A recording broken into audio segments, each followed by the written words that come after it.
सबको लगता है कीरा ने हजारों लोगों को मारा, लेकिन कीरा का सबसे पहला शिकार ना एल था, ना नाओमी, ना कोई क्रिमिनल। कीरा का सबसे पहला शिकार वो खुद था, लाइट यागामी। ये बात उसकी मौत में नहीं, उसकी पूरी जर्नी में छुपी हुई है। शुरुआत में लाइट एक ऑर्डिनरी स्टूडेंट था, इंटेलिजेंट था। उसे सच में लगता था कि दुनिया को क्रिमिनल से साफ करना चाहिए। उस शुरुआत में उसने जब डेथ नोट यूज किया तो वो डर गया। उसने बार बार नोटबुक को चेक किया और उसने अपने आप से सवाल किया कि सच में मैंने किसी को मार दिया। ये रिएक्शन इम्पोर्टेंट है क्योंकि उस वक्त लाइट के अंदर इंसानियत जिंदा थी। उसे किसी की जान लेने का वेट महसूस होता था, लेकिन हर मर्डर के बाद वो वेट हल्का होता गया। उसने खुद को समझाना शुरू कर दिया कि ये मर्डर नहीं, जस्टिस है, और यही उसकी सबसे बड़ी गलती थी।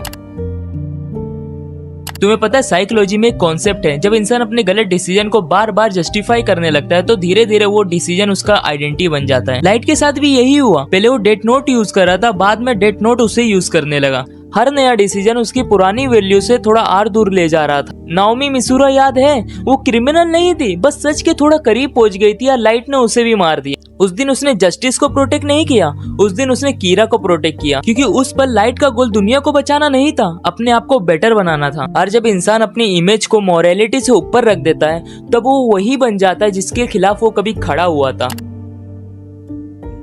फिर आता है एल। लाइट कहता है जो भी कीरा के रास्ते में आएगा मारा जाएगा। सोचो एपिसोड 1 वाला लाइट कभी ये कह सकता था?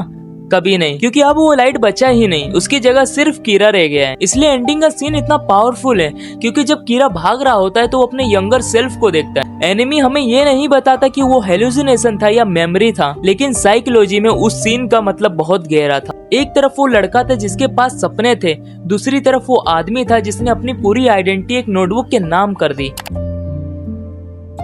उस मोमेंट ऐसा लगता है लाइट अपनी ही जिंदगी को बाहर से देख रहा हो, जैसे वो समझ रहा हो कि जिस इंसान ने डेथ नोट उठाई थी वो कब का मर चुका है। बॉडी आज मर रही है, लेकिन लाइट यागामी बहुत पहले खत्म हो चुका था। अगर किसी गोल को पाने के चक्कर में तुम वही इंसान ना रहो जो जरूरत में था, तो जीता कौन, तुम या ऑब्सेशन?